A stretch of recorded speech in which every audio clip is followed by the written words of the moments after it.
That Don't Sound Right is a podcast about talking the way we did before the internet, when you could not prove anyone right or wrong. All the expertise was contained in the people involved with the conversation. I'm Peter. I'm Cecil, and I hope you enjoy our conversations. And as you listen, if you find yourself silently saying, that don't sound right, send us a comment. You're one of us. Apothecary mixtures and home remedies. Right. But you can get a little bottle. I bet it wasn't 6 ounces. And cassia? You say it's cassia? I think it's CASSIA. Some of our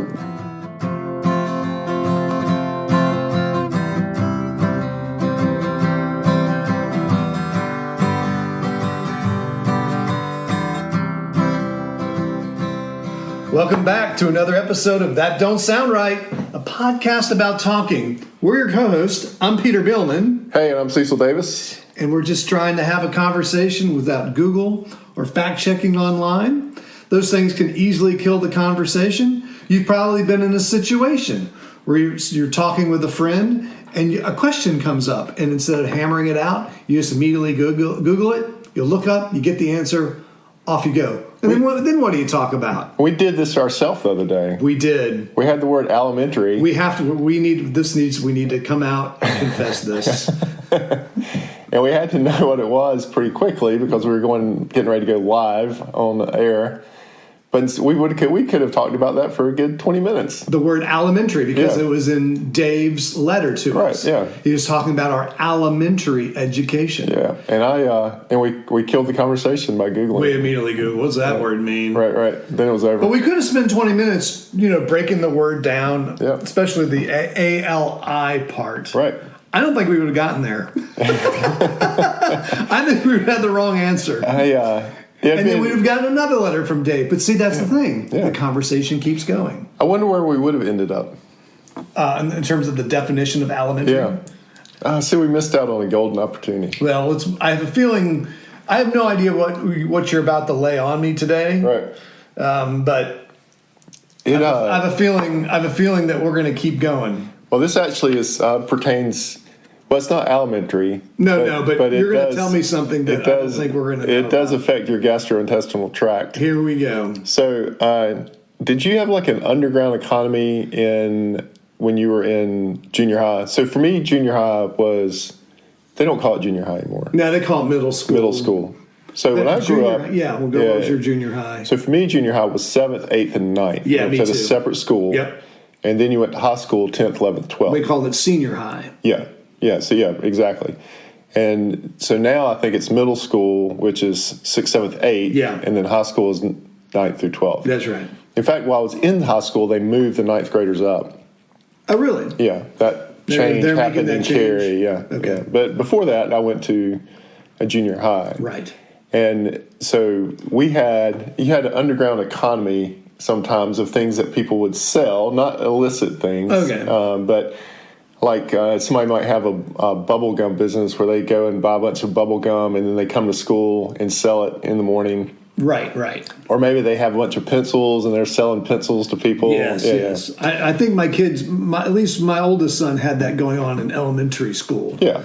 So there's just a little bit of an underground economy for things like that. Yes. But at my junior high, and I don't know how universal this is, we had an underground product called hot toothpicks. Hot toothpicks? Yeah. Have you ever had a hot toothpick? I have no idea what you're talking about.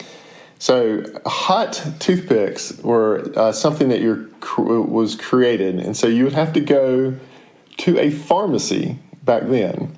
A pharmacy? A pharmacy. So this is really starting to feed into your life story. Right, yeah. And so you go to the pharmacy and you would buy a bottle of cassia oil. Cassia oil. I hope I'm remembering that right. Cassia oil, which is basically cinnamon oil. Okay. And so typically you would use it for baking. Why at a pharmacy though? Well, this was important. So I don't know that you could even get this stuff in a grocery store back then. Okay. Yeah, this was like Humco Chemical Company high grade cassia oil. All right. Okay. And so now it's different because you go everywhere and you can buy all kinds of oil. People are into oils now. Yeah, right. And we had vaporizers. we had a guy leave our company to kind of he left his job to really get his company started and taking off, and it has taken off. And he deals with exotic cooking oils. Really? That's all he does. Well, see, it's a big deal now, but in the 70s and 80s, it was not. Well, clearly, you had to go to a pharmacy right? to get it. And so, pharmacy, you would have like peppermint oil, and some people would use that for. People would make like medicines out of that, like peppermint oil, cassia oil. Okay. There were several oils that, especially, there were some older remedies that people would use. Right. So these are for the apothecary mixtures and home remedies. Right. But you could get a little bottle. I bet it wasn't 6 ounces. And cassia? You say it's cassia? I think it's CASSIA. Some of our listeners will have to double check me. It'd come in a little brown bottle with a Humco, Humco chemical company label on it. And it had a metal screw top. It was a glass bottle, brown. Narrow top or wide top? Narrow, very narrow. Okay. Because you're just getting out drips. That's a good point, because this is what's coming up. All right. So I'm imagining, a little brown. I had glass bottle, narrow opening, little metal top. I'll see if I can get a picture of it. All right. I had my bottle for decades. In fact, you had your own? Oh yeah, because this was the economy. This was the economy. All right. Or the currency. I remember when I first got my first bottle of cassia oil. I felt like I had gotten a new pair of Nikes and Azad shirt and everything. I mean, this was. What was the cost of this back in the day? Was it pricey, or was it 53 cents or something? Okay, so it wasn't a very pricey item. Now this was but just hard to find. This is in '79. Yeah, because you had to know to go to a pharmacy to get it. Now remember, we're in 7th, 8th, and 9th grade. Yeah, we have no way to drive. Sure. You would have to convince either an older sibling or a parent to take you to a drugstore to get you. Wait, didn't you live in a place where you could just walk to the pharmacy? Yeah, I did. Okay. Yeah. But you'd have to know that it was available at a pharmacy. So my first thing is, how does this even get started? Like, well, let's finish the story of the hot toothpaste. Oh, yeah. Maybe we can figure that part out. So you would take your bottle of castor oil and you would pack it full in this little narrow opening. You pack it full of wooden toothpicks. All right. And so okay. Can you get more than the width of the bottle? Can you fill it up literally with a bunch of toothpicks? Yeah, no, it's just the width of the neck of the bottle. All right, so there's only like 5 or 6 that can. Because the toothpick is long enough that it kind of hangs in the top of the bottle. Okay. All right. So now you got this little bottle packed with toothpicks, and what you would do is you would fish one of these toothpicks out, and then you would stick it in your mouth, and you would just get this cinnamon oil taste, and it's hot. Okay. It's not just cinnamon. It's cinnamon oil. Cassia oil burns. Yeah.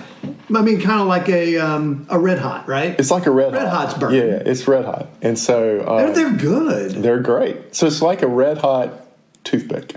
Okay. I bet you the whole... you know how schools have a smell to them? Yeah. Did your school just reek of cinnamon? Smell of cinnamon, yeah. So what you do is you could only get your pinky finger down in the hole of the bottle. So you'd fish one of these out and you'd sell it to people for like 5 cents or 10 cents or 25 cents. Okay. Yeah. Or just give them to your friends or whatever. Right. Yeah. Trade it for a T-shirt.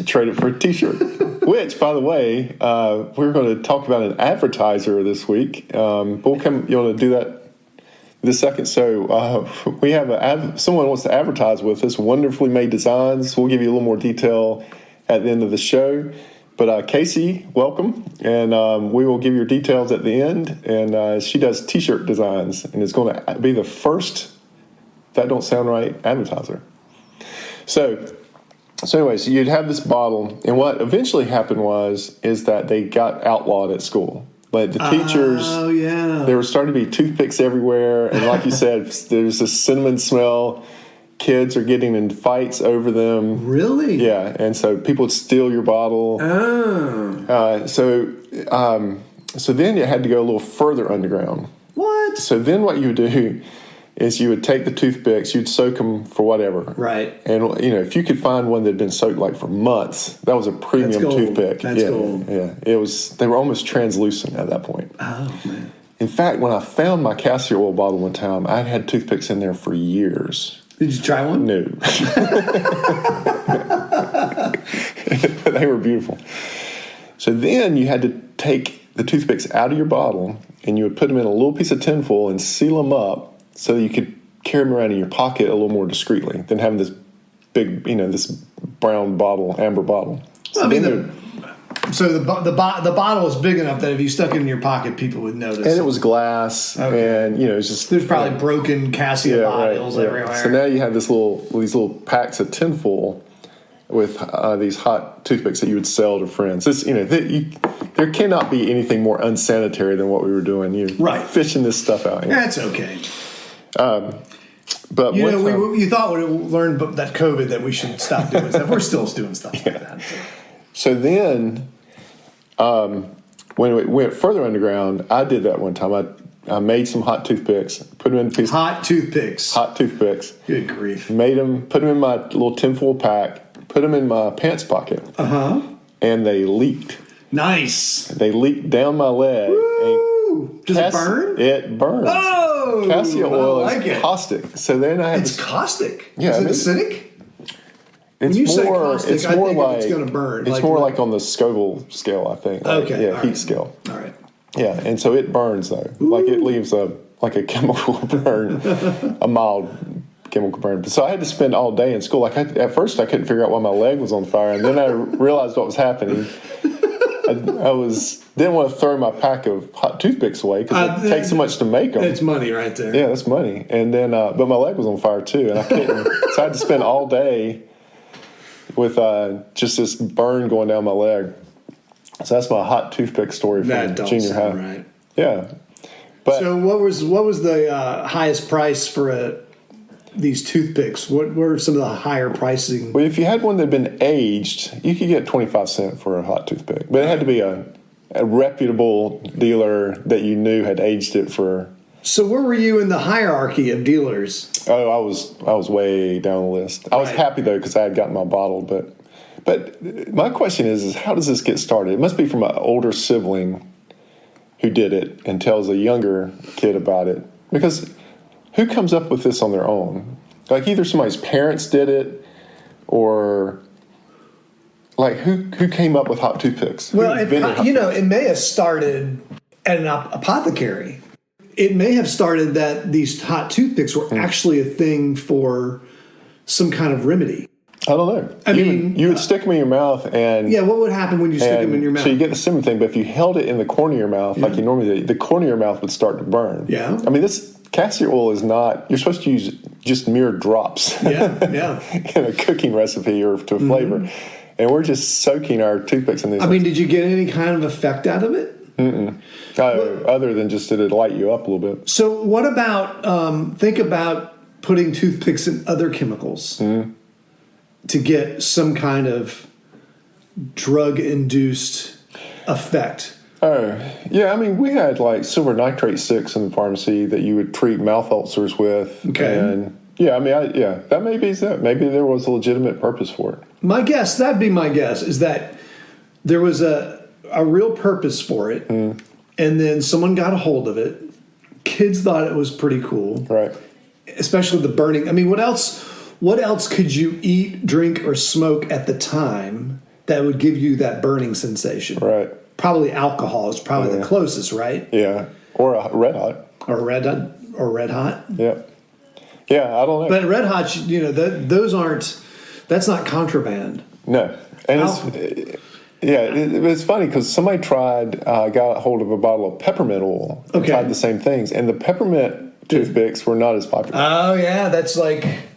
Yeah, that's the off-brand. Someone tried to come in with a different kind. And then I worked in a pharmacy later, and I had access to all kinds of these bottles. I was like, man, where was this? Did you try? Did you experiment? No. No. Okay. No. I was by then I was past my hot toothpick phase. Yeah, but now maybe we need to try some. But I bet you you're wondering about the origin of it. I bet you that's what it was, that it was a legitimate thing. Some kid stumbled upon it, took it to school, and then just the mass trading. Now, did you hear of any other schools that did this?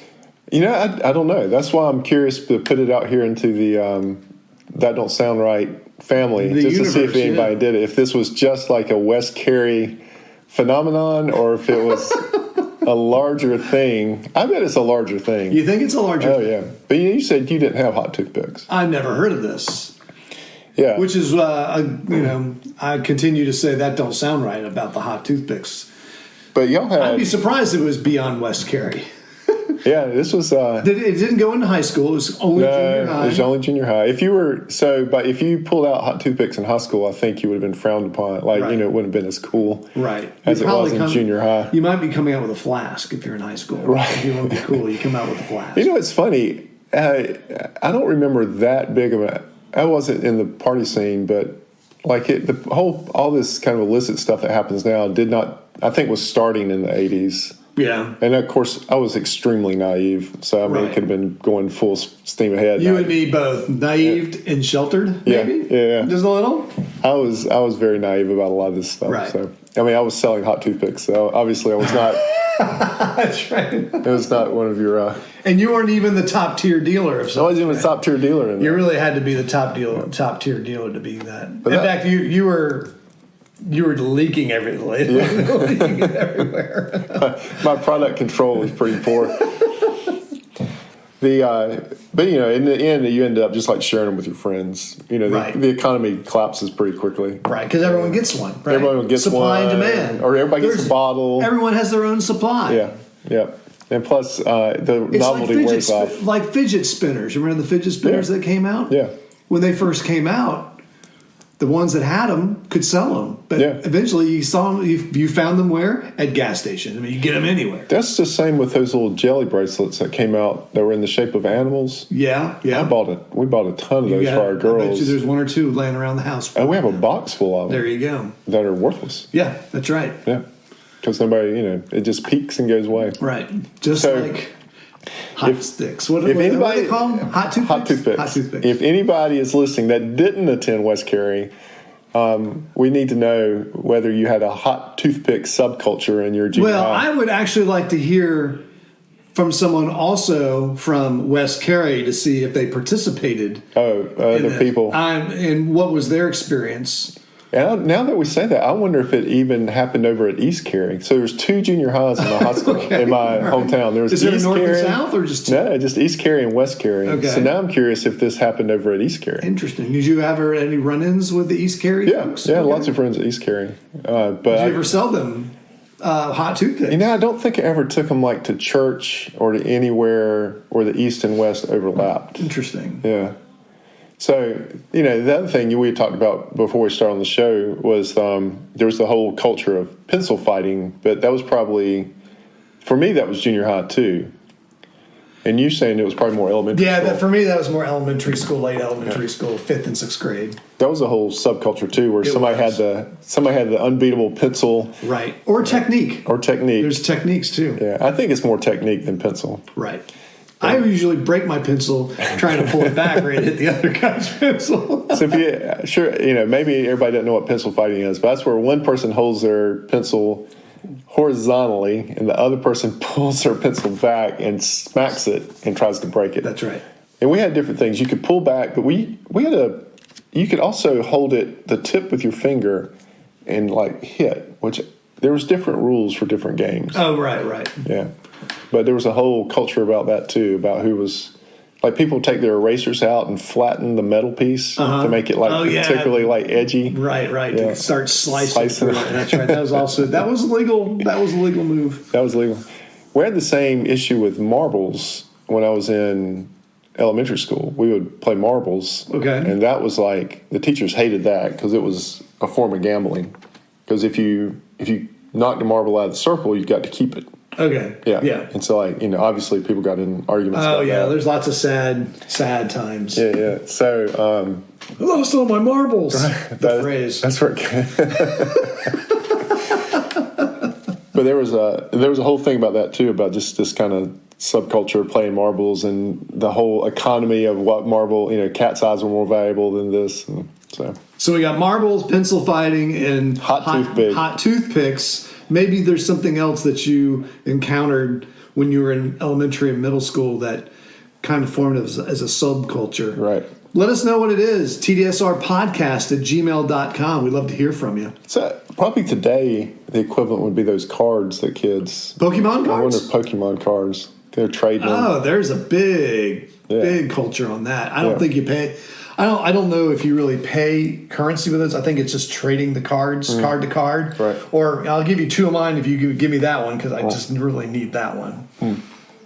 That's the only thing I can think of that's kind of equivalent now. Yeah, I feel like there was when Star Wars came out. There were Star Wars collector's cards. Oh, yeah. And I remember there was some cards, obviously there's some cards that were more difficult to get than the others. And so you're always searching for, I think it was the Darth Vader card. And it was really tough to find. Or finding Han Solo in his Hoth snow outfit, Right. That was a really hard one to find. And so you're always looking for it and trading. It's a brilliant, marketing idea of creating this. You're basically creating a need that people are willing to spend money on, and an economy. And it's not a need, right? And you're creating an economy. You're creating a currency, right, that has value. Yeah.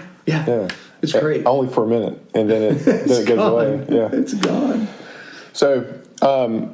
Words of wisdom. So this is our Father's Day episode. This episode takes place on the eve of Father's Day. Yeah, so what are you doing for Father's Day?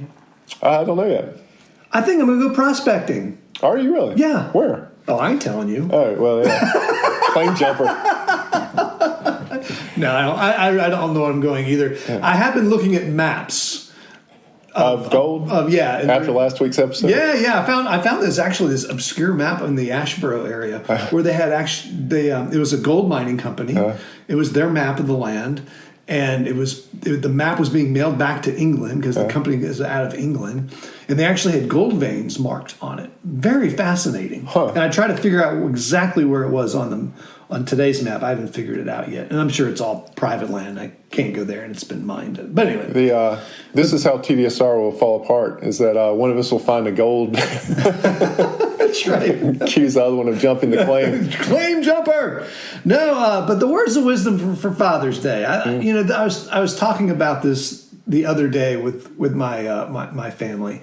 And my youngest daughter had this project, and she was interviewing me, and she was asking me some parenting questions.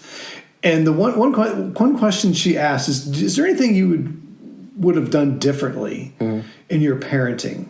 If you could go back in time and change, what would you have done? What would you have done differently? Are you asking? No. I'm going to tell you my answer, and these are the words of wisdom. Okay. I would have been a yes dad a whole lot earlier in my kids' lives. And when I say yes dad, that's basically being pretty agreeable to things my kids want. That's good. That's a good words of wisdom. One of the reasons why is you never have to explain why when you say yes. I had a moment of this one time where one of my daughters wanted this old typewriter at a flea market. Yeah. And so it was very affordable, and so I bought it. And someone said, "Why'd you buy that?" And I said, "Because I can." Yeah. She's happy. I'm happy. Right. The money is inconsequential. Right. And so why not? So my words of wisdom is be a yes dad as early as you can. It's good words of wisdom. All right. So, Casey, here's your big moment. Casey! All right. So here it is. If you're looking for T-shirt designs, and from what I understand, Casey will take your design and put it on a T-shirt. I like that idea. So here it is. Wonderfully Made Designs is a small business specializing in custom-made T-shirts and decals. Contact Casey on her Facebook site, and it's at Wonderfully Made Designs 139.14. The numbers are important because there's other Wonderfully Made Designs. Yes. Look for the numbers. Yeah. So again, that's Wonderfully Made Designs on Facebook 139.14. And if you want a 10% discount, what do? You mentioned TDSR. And so it's TDSR 10 for a 10% discount on your first order. Casey, good luck. We've now exposed you to tens of people. Tens of dozens. All right. Well, it don't sound right, but you have come to the end of another That Don't Sound Right. Hey, before we close, we want to thank everyone again for listening. If this is your first time and enjoyed the conversation, would you consider hitting the subscribe button? It's a check mark on Apple Podcasts. Also, give us a rating or leave us a review. So, That Don't Sound Right is a production of TDSR Podcast in conjunction with Camel City Studios. I'm your co-host and sound engineer, Cecil. Peter is your other host and does all of our web design.